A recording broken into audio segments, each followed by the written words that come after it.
Hello and welcome to the Functional Medicine Coaching Academy Mental Health Industry Interview. I'm Elise Wagner, co-founder and chief wellness officer for the Functional Medicine Coaching Academy.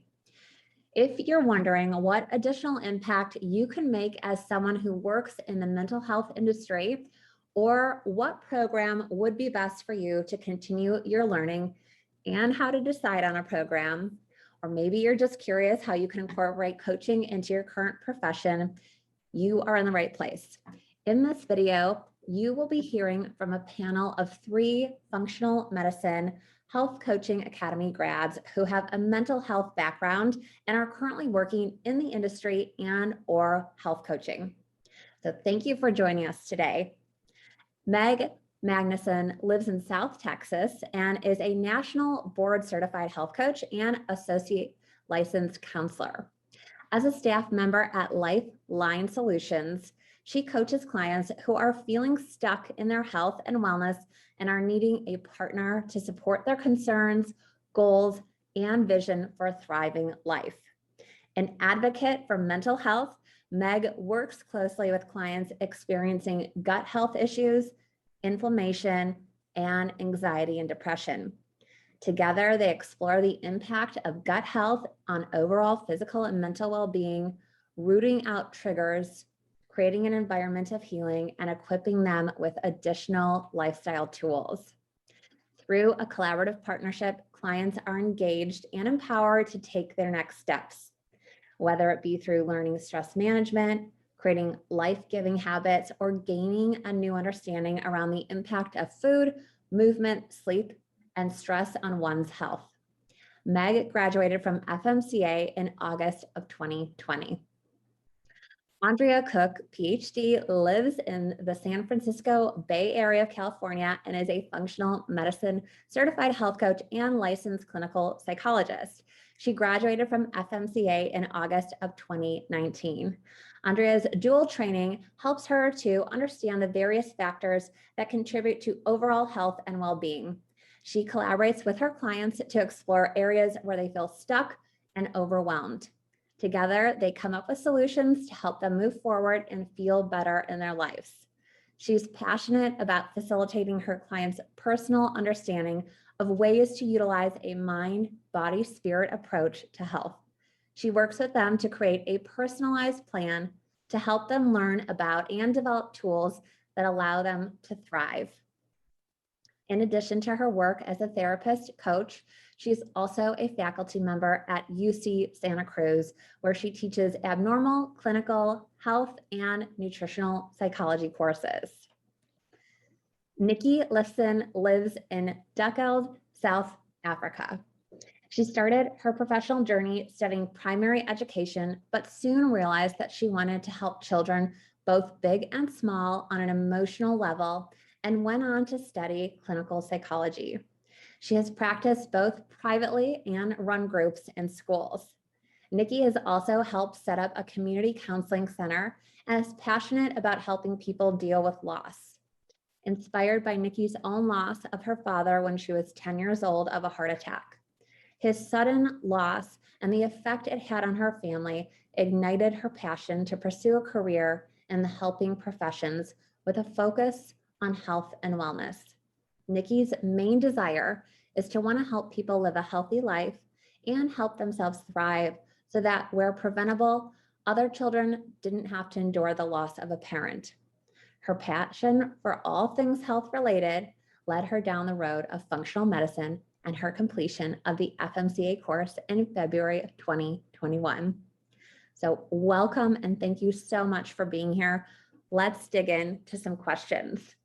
So I will start with Nikki. If you don't mind sharing a little bit about what brought you into the mental health industry in the first place, and then what furthered that curiosity into coaching.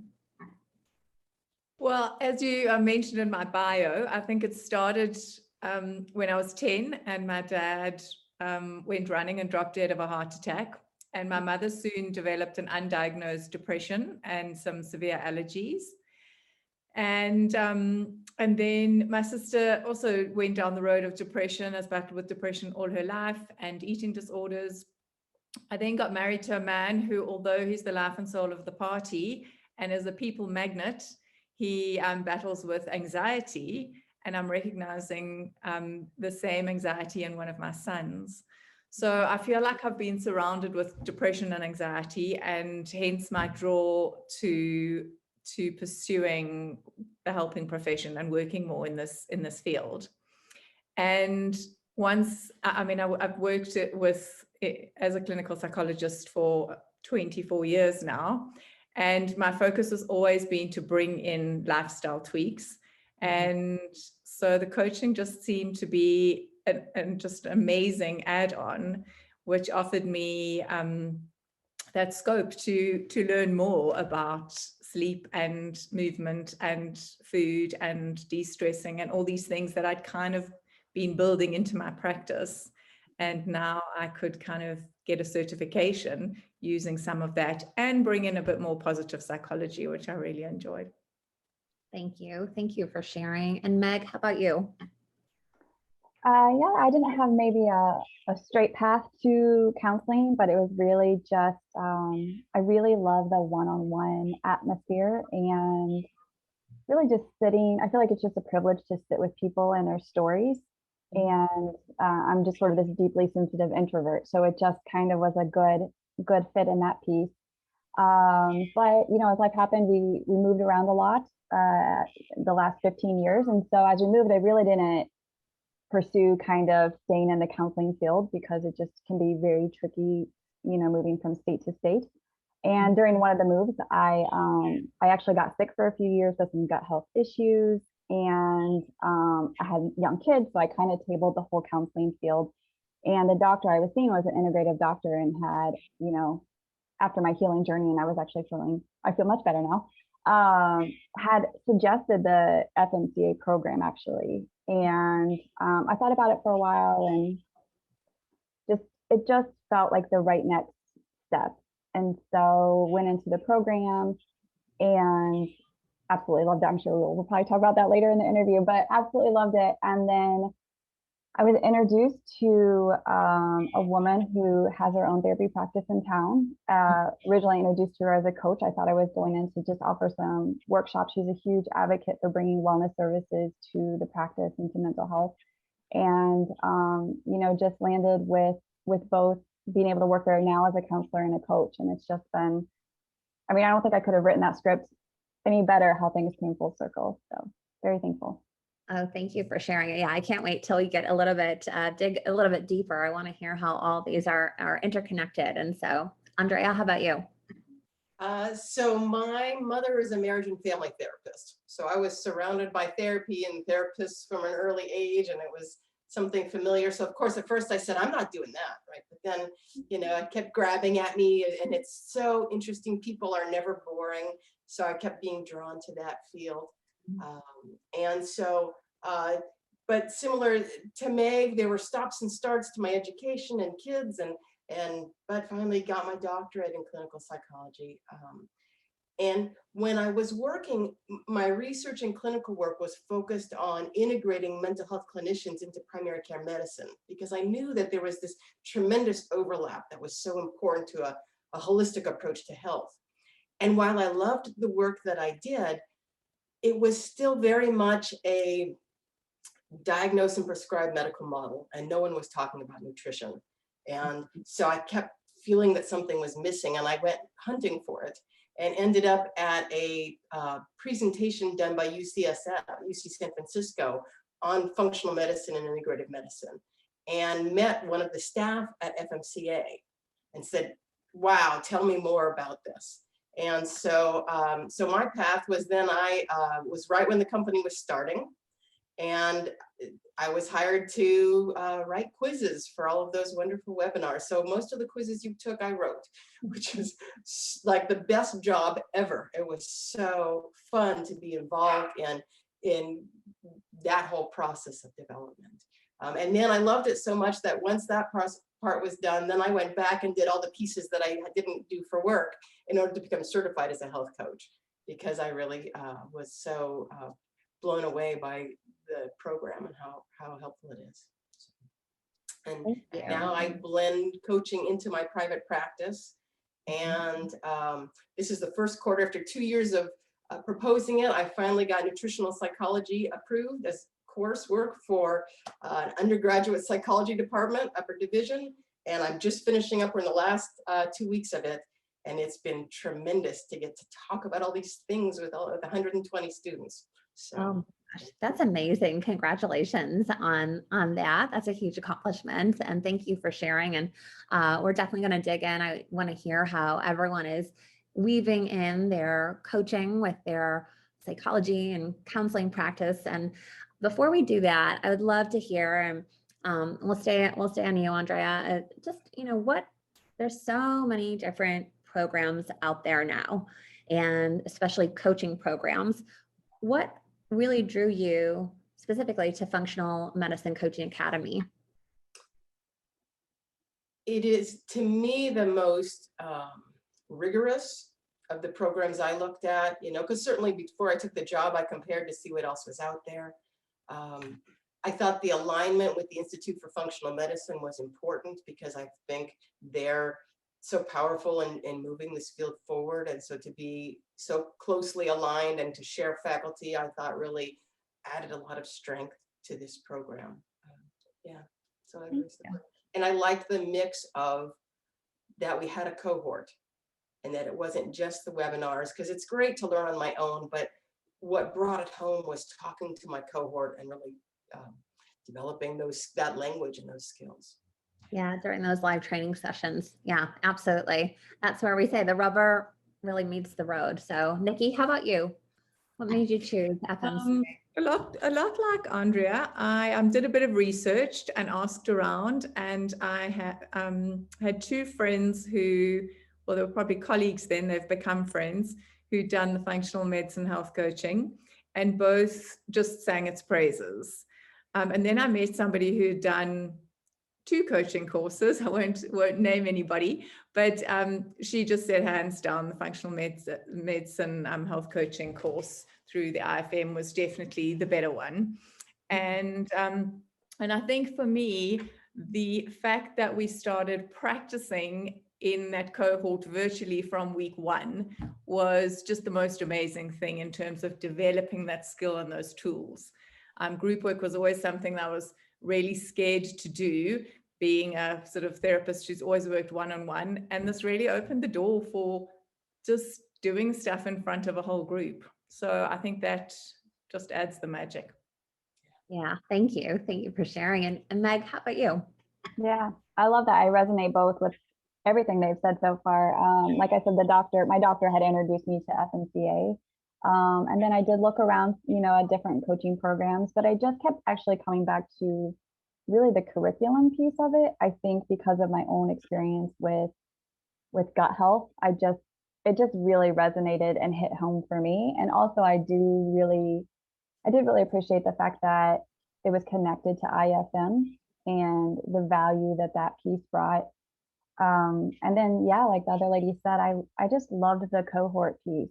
I said in the beginning, I was like, I'm kind of this like reserved introvert, but it was just amazing. It was just such a beautiful piece to the program, and we just grew very close. It was a very safe space, especially as I went through the program during the pandemic. That was just a tremendous value that I didn't even expect, I think, to come out of it. Yeah, thank you. And I really want to dig in a little bit here. And so I want to invite you to paint a picture about how are you utilizing both your background, your degrees in psychology and counseling, but also your certification in coaching. And feel free to paint a picture, share maybe some stories, and yeah, please share with us,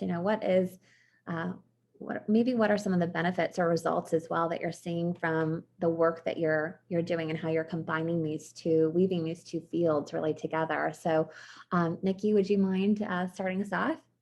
Sure. It's been an interesting process. I'm a relatively new graduate, only end of February this year. And I almost had this fear that I had to have two arms, the psychology, or two legs maybe, the psychology leg and the functional medicine leg. And recently, it's almost like it's been a bit of a process. And it reminded me of when I was pregnant with my second child. And my biggest fear was that I couldn't love another child as much as my first, and that I was going to have to kind of divide my heart in two. And then once the baby came out, I realized my heart just grew, and it wasn't about division. And I'm finding that this is happening in the same kind of way, that I'm incorporating the functional medicine into the existing practice and not having that anxiety about, oh, I need to develop this whole another leg, as it were. Some of the kind of practical ways that I'm using, I mean, obviously, for me, I've always talked to clients for many, many years, especially the anxiety and depression work that I do, about what I called my SEEDS. And my acronym for SEEDS was sleep, eating, exercise, de-stress, and social connection. And so the FMCA course was just like, wow, this is my language. So I've just grown that aspect. I now am offering walking therapy for certain clients who are very sedentary or who work long days. And so we walk around the area. A, it's the benefit of movement. B, we're getting fresh air and we're out in nature. So bringing those sort of things into the practice, and obviously the positive slant is just so wonderful. To start with something like what's bringing you joy, or what put a smile on your face this week, I think has already shifted how I am in the room. And the benefits, I think my training, and I don't know about the other two ladies, but I definitely, my background in my training was sort of to be quite guarded, very boundaried in terms of not sharing too much of myself. It wasn't kind of very warm and fuzzy. And I think this has opened up a lot more of that, just to ground myself before a session. I think I am a warm person. I don't think I lacked warmth, but I think it's coming from sort of a more heartfelt place. And that reminder to ground myself before a session, do my own form of tapping or meditation or something, just to be more present in the room. And then also, I think the strength spotting for me is just such a beautiful modality to bring in and elevate that client's sort of sense of self-esteem and self-confidence. So I don't want to hog the floor. Now, I just want to pause for a second. I love the metaphor of this, the picture that you painted of the heart, and really kind of bringing all of the tools and skill sets and, passions and what you've been practicing, it just kind of all has melded together into one big stew or pot or whatever you want to call it, or heart, and really coming from a heart-centered space and opening up more warmth. And I know you said you haven't really been integrating the two for that long, because I know you just graduated, but can you share a little bit about how maybe, have you worked with a couple of clients and integrated both of these, different skill sets and tools into one? Have you seen any sort of results or benefits of working with clients so far in this capacity? I think I'm bringing it into all my work. And although breathwork and mindfulness were always a little sideline passion, I think I'm feeling so much more equipped to bring those modalities in, starting the session with a grounding with a client who's very anxious, teaching the kids breathwork. And I'm seeing the positive results. I'm also, I love essential oils, so I ground with that too, and bringing that modality with the breathwork and the mindfulness. And I think I can't give you sort of an exact tangible example off the top of my head, but I think my clients are benefiting, both the small ones and the adult works that I do, from these little tweaks that I'm bringing into the practice. I might have to think about it while the others talk, just a tangible example off the top of my head. Yeah, that's wonderful. So it sounds like that things are just coming together for you, and you're able to utilize different tools in your practice and really support your clients. So thank you for sharing. Meg, how about you? Yes, Nikki, that was That was great. I'm just excited to be here, guys, because like I just love hearing what everybody's doing. So I right now actually do sort of have a separate, I work for a therapy practice, and which kind of has put me in the position where I sort of have two separate steps. So I do offer coaching packages, and I do also do therapy. And so the way as a therapist, I do bring more of that, like the strength-based stuff, the positive psychology. There's a big need, of course, right now for stress management and self-care, and teaching different things that I learned through the program, whether it is breath work or, different types of movement or positive emotions. I was really thrilled to learn about Barbara Fredrickson's positive emotions. And so bringing those into the therapy discussions. So more of maybe the coaching skills and things that we kind of had learned. And then for the coaching piece, there are times where a therapist will refer a client to me for health coaching. And so they've kind of have fallen into three separate categories. So there might be, the gut health was a big thing. They kind of have their radar up now. If someone's experienced, it has a lot of anxiety and also has gut health issues. I may work with them on kind of supporting, gut health in general, just sort of an overall broad picture of that. We also work with, people have some sort of disordered eating patterns. They're still working with the therapist, but then I will also see them, it might just be learning how to rewrite the relationship with food, and just bringing in other self-care practices that kind of support, if someone has a binge eating component, like what else can we bring, to the picture, maybe understand what triggers it. Really, they're just kind of expanding the conversation, but still staying in the lane as a coach, knowing that they're working with the therapist also. And then sometimes it's more, they may be working with their therapist and they're like, I really just want to put in some healthy habits. I just want to get some habits, in place, or a better lifestyle in place. And then they'll refer them to me. But now we're trying to expand more into offering groups, hopefully, in the future, doing workshops, doing book clubs, just kind of bringing in different avenues to provide kind of the lifestyle content. So that's pretty much, I would say, how it's kind of unfolding for me. Love hearing that. And one of the big themes that I'm hearing so far is just, it sounds like there's a lot of new tools, new things to kind of bring into your practice, different things than what you learned in your, programs or degrees as well. So that's wonderful. And you're able to incorporate on so many different levels. So thank you for sharing. Andrea, how about you?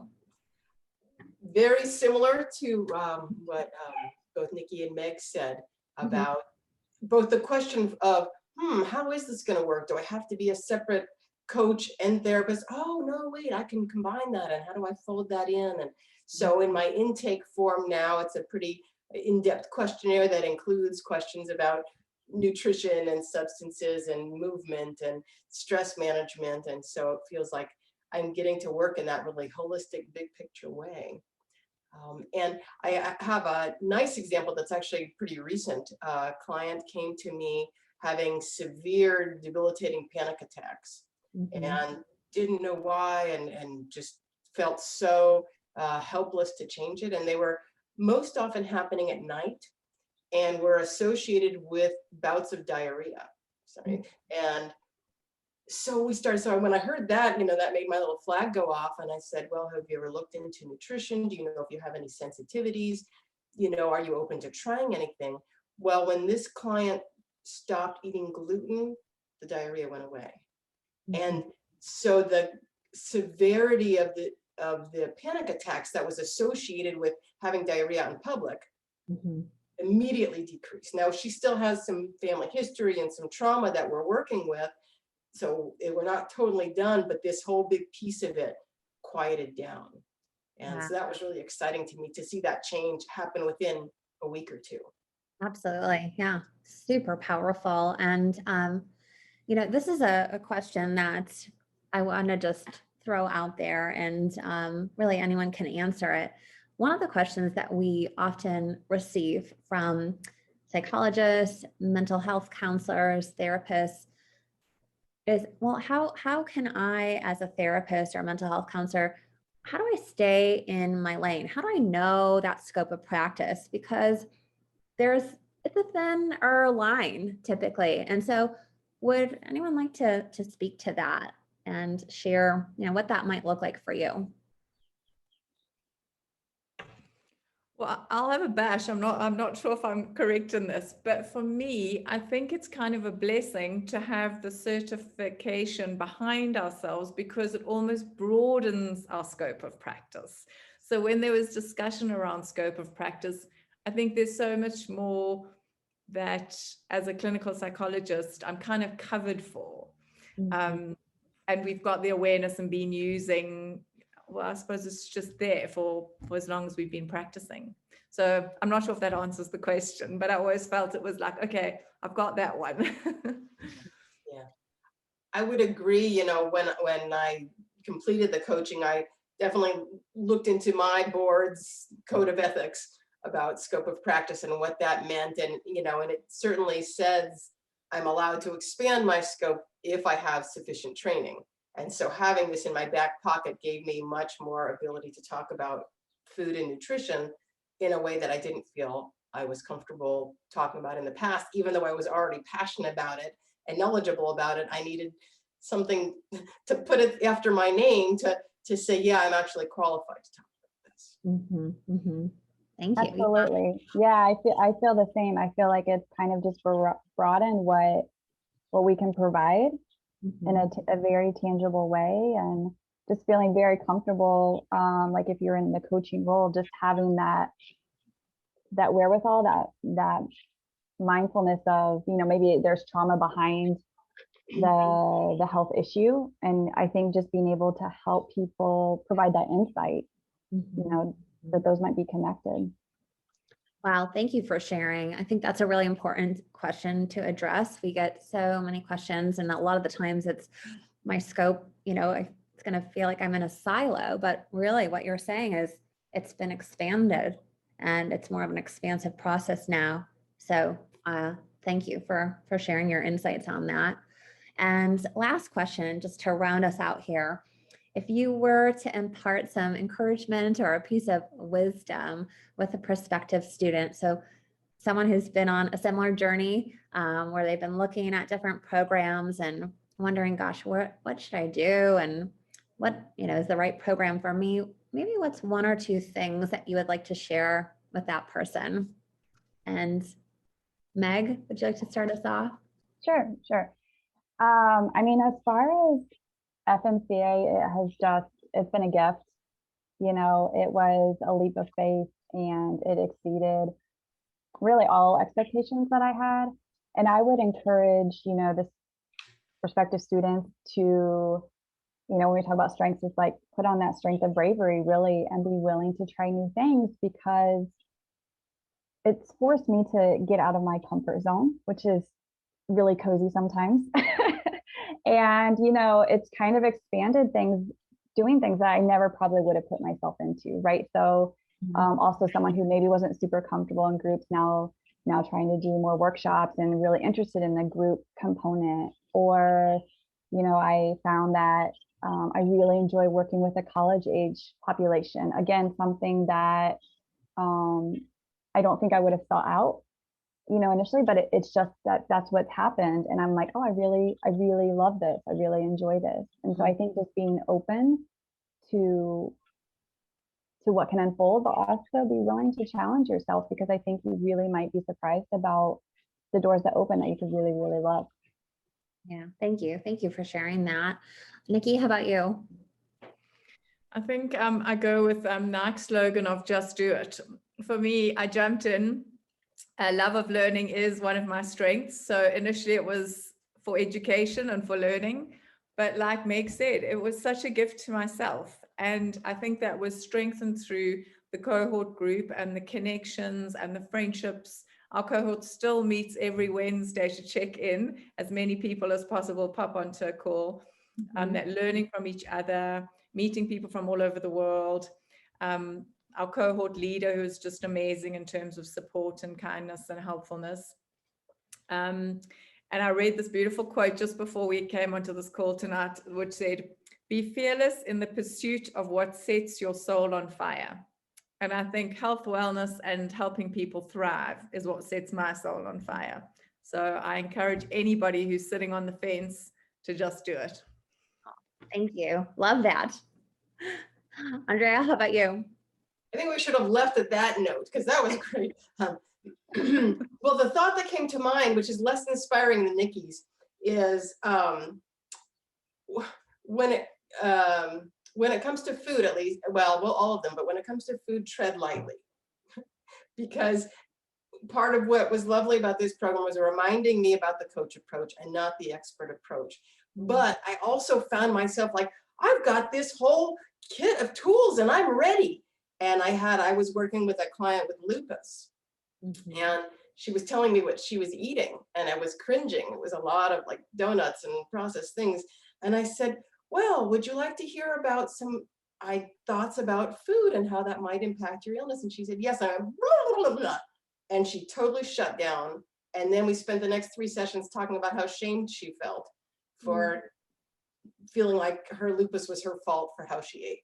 And I went, okay. So I, have learned to quiet myself a little bit in my enthusiasm, even though I'm brimming with it, to give clients some room to come toward me. And I'll say, oh, are you interested in hearing more about nutrition? And then I have to like hold myself still and let them be actually curious and not just willing to hear me. Oh, So I love that you shared that. Yeah. And that's the reality of it, right? Because coming from the profession that you all have come from, and myself included, it is the expert approach. And then blending in the coach approach and knowing when to kind of reserve and take the back seat and really bring in the coach style, right? And meet your clients truly where they're at. So thank you for sharing that. And wow, every bit of what you all said was just super empowering and encouraging. And so thank you for your wisdom that you shared, and we loved hearing from you. And for those of you who are watching, we would love to hear from you as well. Specifically, we would love to hear an insight or a takeaway or an aha moment that really resonated with you today. And maybe you are leaving with more questions, or maybe you're curious, how can I really take this further? And so either way, I wanted to invite you to be a part of this growing movement. There is a place for you at FMCA. And I encourage you to reach out. You can head over to functionalmedicinecoaching.org/about/contact, where you can call or you can email us and set up a time to speak with one of our admissions team's members. And just know that we're happy to support you wherever you're at and figure out what your next step might be. So please get in touch, and thank you so much for watching and listening. And again, thank you to our graduate panel. We so appreciate you and the work that you're doing in this world. Take care now. Thank you.